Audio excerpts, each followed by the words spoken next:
that you had was the Michael Saylor Jordan Peterson um, video. I saw this one, but like I said earlier, I didn't see the second one. Yeah, I saw. Well, I watched both. So I shared it with a sort of bearish sentiment because I was a little bit. I'd seen Jordan Peterson giving interviews, and I found his point of view sort of tired. I just he's kind of repeating the same thing. Continuing to talk a little too much about, I think, political issues that are just over. Um, Who, Jordan and Peterson or Michael Saylor? uh, Jordan Peterson. Just I'm like kind of tired of his point of view. It's already been expressed a million times, and so I got I just got kind of exhausted by him in general. And I hadn't listened to him for a while. And then his podcast also got relatively slimy, like a bunch of ads, and he's just kind of. But anyway, I was surprised by this. It looks like he sort of got back to normal Jordan Peterson thing where he's kind of looking at something with fresh eyes and trying to analyze it. And it's nice to see his mind work because he does have he's very thoughtful. And so the first interview, which you said you saw, he does somewhat of a deep dive into Saylor's background, which I hadn't really seen before. Like he's talking to him about his mother. So this is it's really interesting because Peterson's background is being a psychologist to people like Michael Saylor. That was like his professional background. So he's actually like sort of psychoanalyzing him publicly. That was my favorite And part of the whole thing. Like my yeah, favorite part was that yeah, first 30 minutes where he's like yeah, we're just viewing in on this like psychiatrist session. That was my favorite part. yeah. The rest of it I was just like, "Oh man." Yeah, go ahead. Go ahead. I'm sorry. Yeah, but then so then eventually they get around to talking about technology, and then eventually Bitcoin stuff, and even there I found Saylor was not as sort of belligerent about MicroStrategy and fiat and debt as he normally is. Like when he has like a 5-minute CNBC clip or whatever.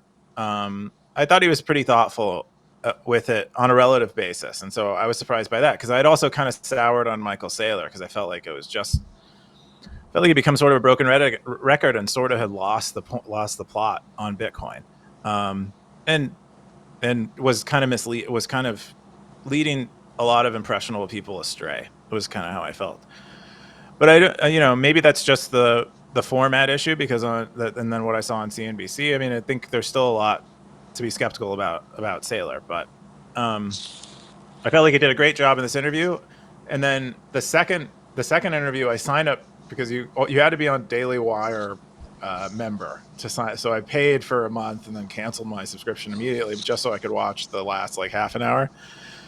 And something that surprised me was Saylor advocates for people storing their own Bitcoin, holding their own keys towards the end. Like Jordan Peterson's like, what's the message? What's like the total message? And he's like, if you're young, he's basically like, if you're young enough, you should just own the property. You should possess it yourself.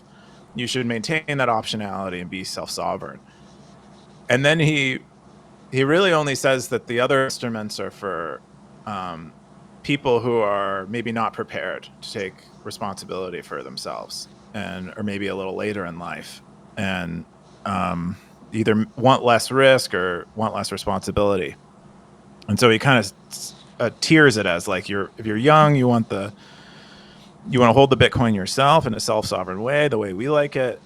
If you're sort of middle-aged and you're not really certain about technology and stuff, you maybe want the ETF because it's a little more raw. And he's like, if you're kind of wild about equity stuff and like taking big risks and, like some of this geeky, stock stuff, he's like, that's when you get into these treasury companies and you can begin to become sort of a speculator. But I hadn't heard him like break it down in that way before, and so I thought that was nice too. Anyway, I don't want to sing Saylor's praises too much because I don't want to I make don't it think seem I've like I support him in any way. But I don't think I've ever heard him say that before publicly. yeah, yeah, That's it was wild. not it was nice because I think it was he realized it was like going to be in a deep cut, and people weren't going to hear it, and maybe he didn't feel like he needed to be full blown MicroStrategy salesman or something. I don't know, but I appreciated that he had a more nuanced point of view than he otherwise presents. And as I was saying before, I don't mean I kind of hate saying nice things about people because people begin to assume I support everything they say or do. But I did appreciate certain things that were said in this Jordan Peterson one, and I found it very entertaining. Yeah, the I think the for me the most fascinating part was the first, like you said, the first 30 minutes where he was kind of doing his thing. Peterson was, and I thought that was great. Like you can even tell he was just like taking notes or whatever. It was great. It was the most Yeah, entertaining thing ever. It was just like Peterson was doing work. It was awesome. I loved it because I was interested too. I yeah, was like, why are you like? And he did this thing where he got the pin. He was like, so wait a second. He's like, so you're telling me that you felt like you were like Zuckerberg, and he's now why is that? He started writing this down. It yeah. was Where he does great. this thing with his hand. Uh, Yeah. yeah. No, that was the question that got me too, where I was like, oh shit, that we might actually get some really interesting answer here, where Saylor was talking about how His he felt like a parents, loser. yeah, his He felt parents like a said loser. he Yeah. ascribed Well, it to his mom. Did you hear that part? yeah, I saw that part, but the part that really hit me was when Saylor was like, because my company is not I'm not in the same league as Elon Musk and Zuckerberg, I feel like a loser. And then Jordan Peterson's like, but by all metrics, you are like an outstanding success. And he's like, why do you think you still feel like a loser? Yeah. And yeah, I found that line of questioning pretty Yeah. pretty awesome. I did notice a tick about Sailor though that I don't know if you caught, but whenever he gets thrown a question that he can't answer, he does this thing where he backpedals to his engineering degree, and he'll Mm. start talking about his aeronautics degree or something. And he does that for every question. And maybe it's just like a business thing that he does just usually, but I thought that was fascinating that anytime he asked him about quantum or like any of these questions that he obviously doesn't know the answers to, he would just backpedal into those into the triad of like all the stuff that he would compare it to. He's like, well, 1 plus 1 is base 10, and then like all this stuff. I was just like, what?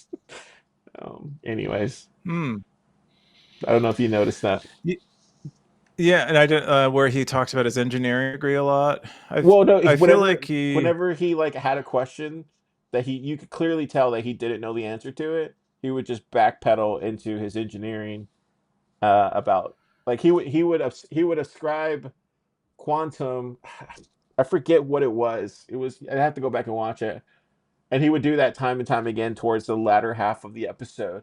And I was just like noticing, I was like, does he do that every time he doesn't know the answer to it? And I was just like questioning. I was like, maybe he does. I was like, maybe there's other interviews where he does do that.